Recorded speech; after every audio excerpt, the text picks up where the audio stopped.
Kailan ka pa umastang matandang binata? Kantsaw ng isip niya. Nagpakawala uli siya ng malalim na hininga. Ano ba kasi nakakatawa sa mga pinagsasasabi ni Tim at bentang-benta ang mga iyon sa dalaga? Sa kakatingin niya sa mga ito ay halos hindi na niya maintindihan ang sinasabi ni Mimi sa kanya, ang babaeng panay ang kwento tungkol sa huling trabaho nito bilang call center agent. You can't believe how many to work are engaging in casual sex. Wika nito. Oh yeah? Tanging nasabi niya. I give up. Itinaas nito ang dalawang kamay. Napalingon siya rito. What? You haven't heard a single word I said. Nanghahaba ang mga ngusong wika nito. See you around. Tumayo na ito at iniwan siya. Mabuti naman. Sa loob-loob niya, imbes na manghinayang, he had enough of her senseless chatter. Hindi na siya nakatiis. Tumayo na rin siya at nilapitan sina Michelle at Tim. Oh, Ched, are you having a good time? Tanong ni Tim at saka makahulugang ngumiti. Ang daming babes, right? You wouldn't think na wedding anniversary ito nang malapit ng mag-senior citizen. Hindi siya inimbitahan nito na makiumpok sa mesang kinaroroonan nito at ni Michelle pero humilo siya ng isang silya at umupo roon. Why is that? Usisa niya. Na maraming babes? Naghahanap si mami ng irereto sa akin kaya tuwing may okasyon, halos lahat ng anak ng babae ng mga kumari niya ay iniimbitahan. Hinahanapan ka ng irereto? Mukhang interesado si Michelle. You mean, single ka pa? You said it. I'm on the prowl, so they say. Tumawa si Tim. Joke, hindi ako nagpapaprol. Come on Brad, ikaw? Bulalas niya. Kailan ka pa nagpalit ng kulay ng balat? You're worse than I am. Kantsaw niya. Hindi niya alam pero parang kailangan niyang maiparating kay Michelle ang tunay na pagkatao ni Tim. Dati yun. I changed after I almost got married to Diane. Oh, siya ba yung umabot ka sa puntong namimili ka na ng ibibigay na singsing sa kanya? Tanong niya. Tumango ito. She turned me down. Can you believe that? Mas pinili niyang pausbungin muna ang career niya bilang sales agent. Kung sabagay, nagbuga naman iyon. I think she's now in the States working for the mother company of the multinational firm she was involved here in Philippines. But I realized then that being a bachelor for life wasn't for me. Gusto ko rin pala lumagay sa tahimik balang araw. It's just a matter of finding the right woman. Mabilisan lang pero tila may ipinakakahulugan ang tingin na ipinukol nito kay Michelle. Get real! Bulalas niya. I'm real as I can get. Kaya nga gusto kong alamin na ngayon ang real score na sa inyo ni Michelle. Umalingaw-ngaw na naman ang napakalutong na tawa ng dalaga. Kanina ka pa. Parang kakapusin ng hininga sa pagtawang sabi nito. Napakunot noo siya. Iyon bang kanina pang umaani ng umaaktibong halakak mula rito? Ganun ka funning ideyang iyon para dito? Medyo nakakapikon yata. Sabihin mo nga sa kanya, Ched. Baling ni Michelle sa kanya. Na ano? Na hindi tayo at malabo pa sa tubig baha na maging tayo. Actually, tayo na hindi ba? Aniya. Napanganga si Tim. Sira ulo. Ang lakas ng hampan ni si Michelle sa balikat niya. Aray! Bakit ba? Reklamo niya. Magsasabi ka ng kung ano-anong kalokohan tapos magtataka ka kung bakit nahampas kita. Ganti nito. Ano ba talaga kayo? Sabad ni Tim na nagpapalipat-lipat ng tingin sa kanila. Napatingin siya rito. Abat mukhang interesado nga ang mokong kay Michelle. Friends forever kami. Iyon Kung hindi ko mapapatay sa malapit na hinaharap ang makulit na to. Sagot ni Michelle na tila nagmamadaling maunahan siya sa pagsasalita. May kung anong kumulo sa loob niya. Hindi niya alam kung ano iyon at kung bakit. Basta parang may kinalaman yun sa ideyang posibleng may mabuong ugnayan sa pagitan ni na Michelle at Tim. Anong pinagsasasabi nitong si Ched na kayo na? Patuloy na pag-usisa ni Tim. Sumulyap si Michelle sa kanya. Shall I tell him or would you like to do the honors? Ako na. Lukot ang mukha niya at di naman si Michelle naliliwanawin sa lokong ito ang real deal sa pagitan nila. Ibig sabihin ba interesado rin ito kay Tim? Nakakainis. Pero mabilis na naputol ang pagsisintir niya nang magtaka siya kung bakit siya naiinis. Atin-atin lang sana to, okay? Sabi niya kay Tim sa mahinang tinig. Mabilisan niyang ipaniliwanag dito kung bakit nasa poder niya si Michelle at kung bakit kailangang huwag muna itong lantarang umalay-aligid sa dalaga. You could blow our cover, man. Hirit pa niya. Tumawa si Tim. Really? You went to such lengths? Kung sa bagay, nakakairita nga yung pinaggagawa ng ex mo. But man, that's really mind-boggling. Parang hindi ito makapaniwala. Hindi kaya may tililing si Nadine? I mean, you two could be in danger. Baka bigla na lang kayong i-massacre nun. I-report mo na sa pulis. Napikon siya roon. Hindi kailangan magkatililing ang isang babae para mahirapan siyang makamove on pagkatapos ko siyang hiwalayan. Ani niya. Hanep, bulalas ni Tim. Ganon kakatindi. Pangaasar nito. Ganon talaga kalaki ang bilib ng isang yan sa sarili niya. Sambot ni Michelle. Pero yaman din lamang at kaibigan ko, pinagbibigyan ko na. I have something to thank him for. Anyway, iyon ay? Tanong ni Tim. Kalayaan niya. Mabilis sa sagot niya. Na nanganganib na mawala kapag ibinuko ko siya sa mga kapatid niya. Ano iyon? Halatang naintriga si Tim. I'll tell you all about it kung ikukuha mo ako ng dessert. Sabi ni Michelle sa lalaki. Sure, anong gusto mo? Tanong nito. Sasama na ako sa'yo. Ang daming choices Doon na ako sa buffet table mamimili. Excuse us pare. Baling ni Tim sa kanya. Saka nito ay nilahad ang kamay kay Michelle para alalain sa pagtayo ang dalaga. What kind of a guy is Tim? Tanong ni Michelle kay Ched. Nasa kotse na sila nito at pauwi na. Kanina ay nagkaigihan sila ng kwentuhan ni Tim. Pagkatapos siyang samahan nito sa buffet table para mamili sa sangkatutak na desserts ay hindi na nila binalikan si Ched. Imbes ay iginiya siya ni Tim sa mesang malapit sa mayabong na mga tanim. Inusisa nito kung totoo ang sinasabi ni Ched at inayuna naman niya iyon. Pagkatapos ay kung saan-saan na nauwi ang usapan nila. Interesado ka? Tanong ni Ched. Nagtatanong lang, masama? Hindi naman, kaya lang hindi ka naman nagtatanong kung bakit hindi ka interesado. Nakapagtataka na parang dumilim ang mukha nito. I'm just exploring my options. Anyway, pakisagot ng tanong ko, pwede? Okay lang siya. Ano bang sagot yun? Anong okay lang? Naiinis na tanong niya. Okay lang. Hindi siya masasabing pang-jackpot sa loto pero hindi rin naman kasumpa-sumpa. Mas lamang ng ilang paligo sa'yo, ganon? Hirit niya. Hey, I'm a hell a lot of better than him. Protesta nito.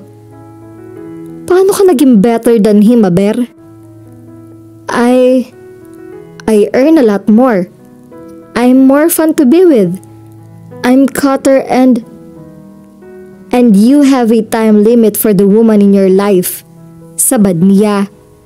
Mas gusto ko na yata ay yung lalaking pangit at pulubi pero wagas magmahal kaysa sa gwapo't mayaman pero nang iiwan naman. So, gwapo ako. That's not the point. What is? Marahas sa bumuntong hininga siya.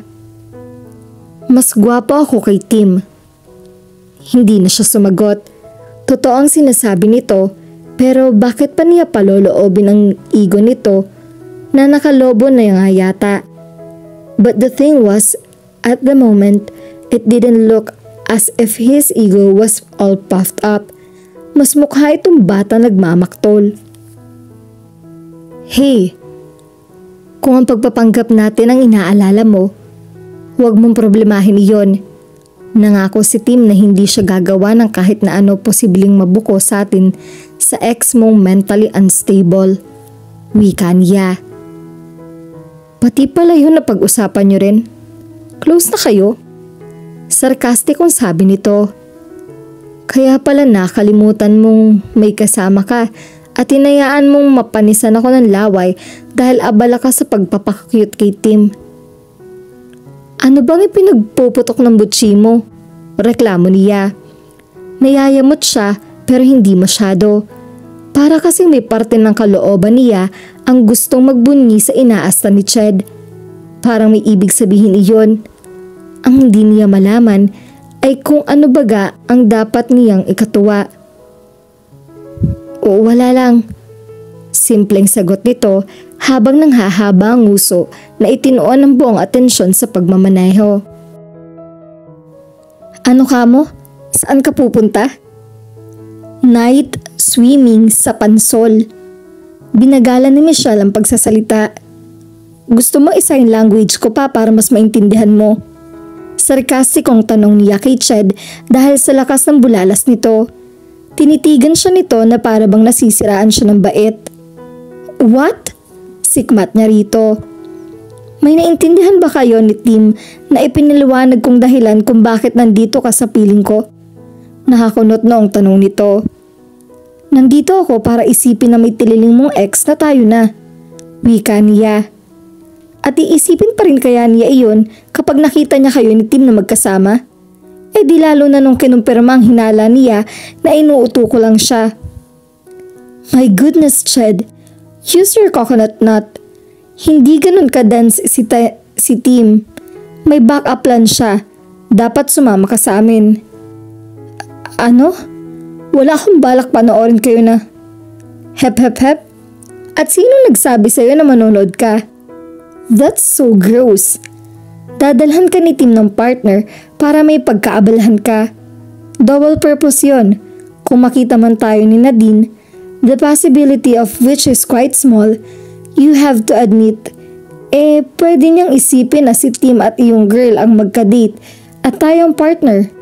Chaperon ka na rin para hindi ako aswangin ng basta-basta ng kaibigan mo. Although I have to admit, it's an intriguing thought and... Maghunos dili ka, Michelle. Bulyaw ni Ched sa kanya. Sa tono nito ay para itong sinapian ng kaluluwa ni Kuya Jun. Mas masahol pa nga yata. Anong masama sa sinabi ko? Tanong niya. Anong masama? Hello, kapag napasama ka, tiyak na mapapasama rin ako sa mga kapatid mo. Katwiran nito. Sino may sabing bala kong mapasama? May coconut nut ako at ginagamit ko yon. It's a win-win situation, believe me. Masaya tayo pareho. Ako makakagimik, which is the very reason why I volunteered for this role I'm playing. At ikaw? Well, may babae ka.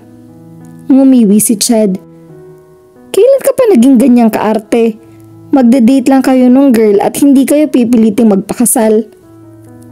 Props lang siya para kung sakaling makita tayo ng ex-jowa mo na ayaw maging ex, iisipin niya na tayo ang magkasama at si Tim ang kadate ng magandang binibini. Pagdating sa Pansol, paano? Di mag-swimming kayo. Paano kapag sawa na kami mag-swimming? Tiningnan niya ito ng masama. Bakit nga ba nag-iinharte ito ng ganoon katindi? Humarap siya rito. Hinawakan niya ang magkabilang pisngi nito at inilapit ang mukha niya rito para magka-eye to eye sila. Sandali niyang nakalimutan kung bakit niya ginawa iyon. Pati nang sasabihin sana niya nang mapasobrang buwelo niya sa paglapit dito. Masyadong napalapit ang mukha nila sa isa't isa. Sa sobrang lapit, kaunting kilos lang ay magdadaiti na mga labi nila. Her nose a whiff of his breath. Normal na hininga ng tao iyon, and yet it fired up something inside her. Parang nahatak niyo ng pansin niya papunta sa mga labi nito. Ano kaya ang pakiramdam kapag tototohanan ang halik? Napaatras siya. Bakit ba siya nag-iisip ng ganoon? Napansin niyang nakatitig din si Chad sa mga labi niya. Was he wondering the same thing? Sana. You were saying? Pukaw ni Chad sa tila kagising-gising lamang mula sa panaginip. Namamaos kasi ang tinig nito, di-focus pa yata ang paningin. Si Chad ka, di ba? That means you know how to be around women. Hindi ka mauubusan na maiisip na aktibidades kahit mas stranded kayo sa isang liblib na isla ng isang taon. Nagkabulol-bulol tuloy siya. Go, figure it out yourself. Bibitawan na dapat niya ang mukha nito dahil parang may init at lamig na nagsisimulang manuot sa mga palad niya. Pero bago siya makabitiw ay ipinatong nito ang mga palad nito sa mga kamay niya. Lalong tumindi ang init at lamig na nagsusumiksik sa mga kalamnan niya. May kasabay pa yatang panginig iyon. The sensation was so strange and yet it felt quite pleasant that she couldn't seem to summon the strength to move away from him. Ang malakas na alingaw-ngaw ng ringtone ng cellphone niya ang nagpalaya sa kung anumang kahibangan na nananahan sa pagkatao niya. Si Kuya Jun ang tumatawag. Malamang na mga angamusta ito na regular nitong ginagawa mula sa pumisa na siya kay Chad. For once in her life, she felt so thankful to her brother. Bakit ganyan ang suot mo? Paglabas pa lang ni Michelle ng kwarto niya ay iyon na ang isinalubong ni Chad sa kanya. Anong masama sa suot ko? Tiningnan niya ang sarili. Shorts na hanggang singit at halter top ang suot niya. Kung nasa bahay siya ay tiyak na masisita siya ng dalawang kuya niya. Pero wala siya sa bahay niya at hindi niya kuya si Chad. Kung makapagbilad ka ng katawan para ka magpapamanyak. Pakiramdam ni Michelle ay minamaligno sila. Hindi nga kaya sumapi sa kaibigan niya ang kaluluwa ni Kuya Jun? Baka nag-astral projection ang kapatid niya at natrap ang kaluluwa nito sa katawan ni Chad. Tiyoreng pulpul lang naman iyon. Nagpapamanyak ka riyan, ang dami nagsusuot ng ganito. Eh kung marami ang magsusuot ng sako, gagaya ka? Ganti ni Chad. Ano ba dapat ang isuot ko? Barot saya? Resort ang pupuntahan natin, hindi cultural presentation. Itinirik ni Chad ang mga mata nito. Anyway, kailan ka pa nagkaroon ng karapatang pakialaman ng attire ko? I had enough of that at home. Okay, sorry, my mistake. Hindi ko alam na masama pala magmalasakit. Do what you like. Nahulasan siya. Kung totoong concerned lang ito, nakakahiya naman na sinusuway niya ito. Lumapit siya rito. Uy, ito naman tampo agad. Hinimas niya ang braso nito pero pakipot pa yata ito. Iniwas nito iyon. Tampong kulangot ka pa riyan. Tama na hindi bagay. Paglalambing niya rito. Patuloy lang paghimas niya sa braso nito. Wala namang mali siya iyon pero unti-unti naramdaman niya na para nag-enjoy na siya sa ginagawa niya. Ang tigas naman. Puna niya habang hinahaplos niya ang braso nito.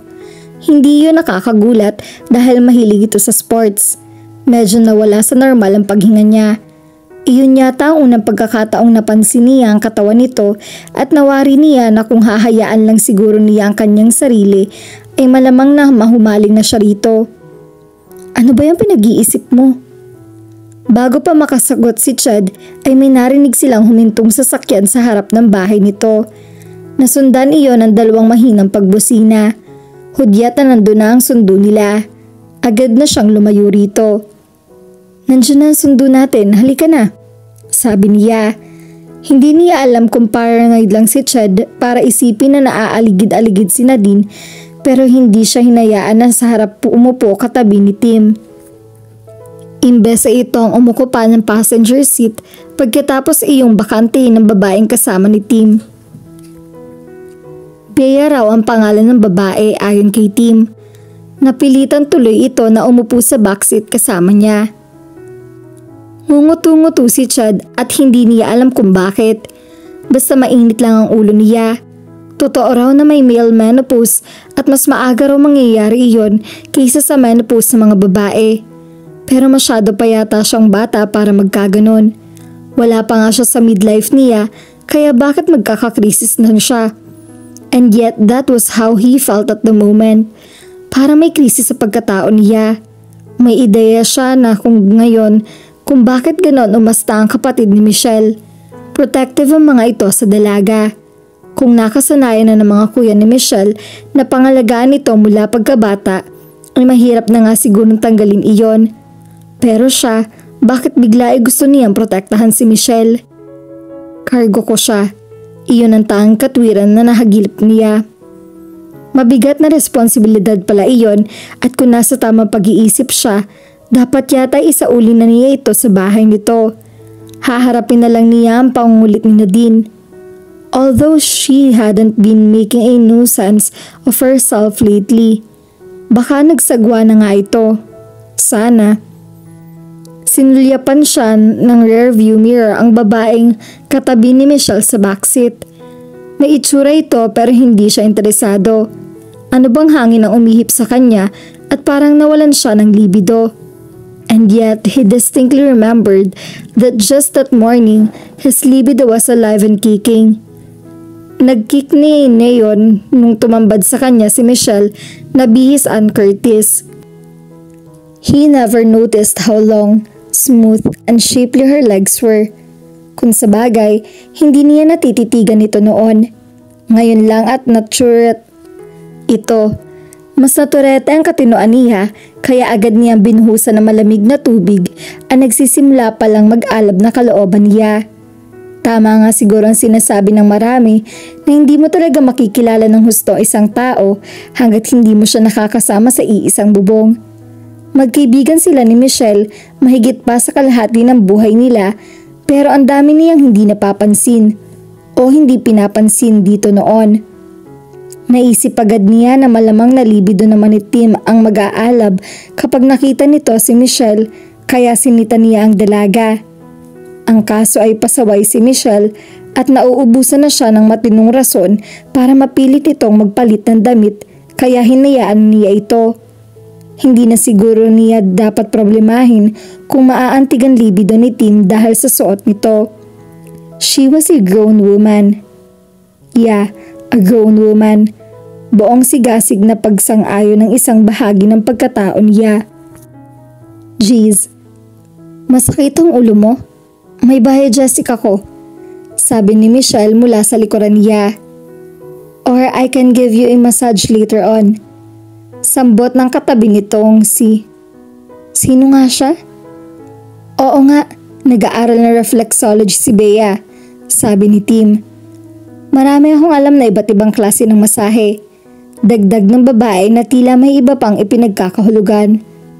Cool, tanging naisugot niya at kahit sa sariling pandinig niya ay walang kabuhay-buhay iyon. Libido or fourth earth though. At dito na po nagtatapos ang ating kwento. Sabay-sabay po nating abangan ang susunod na kabanata. Maraming salamat po. God bless and stay safe.